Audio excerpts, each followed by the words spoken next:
فيديو النهارده هقول لك على افكار مشاريع تعملها وتدخل لك فلوس حرفيا وانت نايم. ايوه وانت نايم. يلا بينا. السلام عليكم ورحمه الله وبركاته، ازيكم عاملين ايه؟ يا رب تكونوا بالف خير حبايبي واخواتي، كل سنه وانتم طيبين. قبل اي كلام لايك سبسكرايب تعليق حلو زيك، ويلا بينا نخش على الفيديو النهارده. اول مشروع هو قناه يوتيوب. طب يا علاء قناه اليوتيوب دي صح انا بصور فيديوهات كتير عشان اتشير؟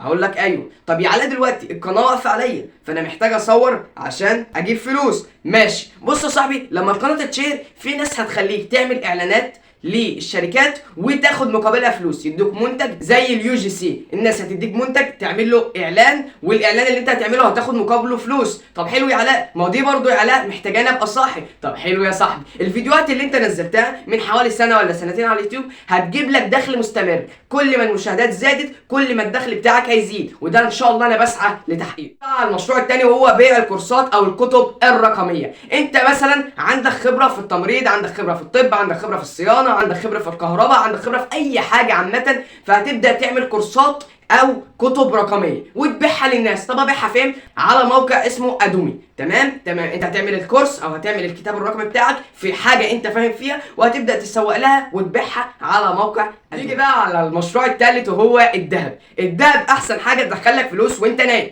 الذهب احسن مشروع او احسن حاجه تدخلك فلوس وانت نايم.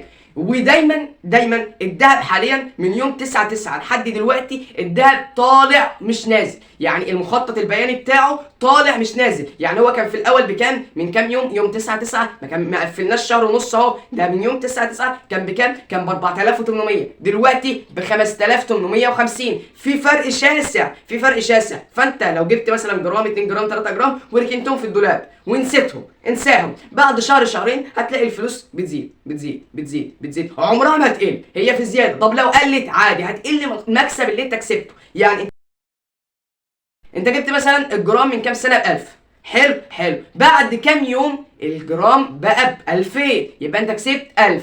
فجاه نزل ل1000 ونص، فانت رحت بعته، يبقى انت كده خسرت كام؟ ما خسرتش حاجه، بل انت كسبت 500 جنيه. حلو، عيد الحته دي تاني عشان المشروع الرابع والاخير، وهي انك تدخل شريك مع واحد في محل او في سوبر ماركت او يعني انت هتجيب مبلغ مالي وتقول له الفلوس بتاعتي اهيت، وهتشغلها معاك في السوبر ماركت او في المحل بتاعك او في الصيدليه او كذا حاجه يعني، او كذا مشروع هو عامله، هو هيشغل لك الفلوس دي وانت كده هتكسب وانت نايم ومريح دماغك. وكده يبقى فيديو النهارده خلص. وما تنساش تحجز معايا في الطاوله اونلاين، هتكون على الرقم اللي قدامك على الشاشه ده، وهتكون مجاني تماما لحد يوم 23/11. وبرده ما تنساش تطور من نفسك، هتطور من ذاتك وتستكشفها. سلام يا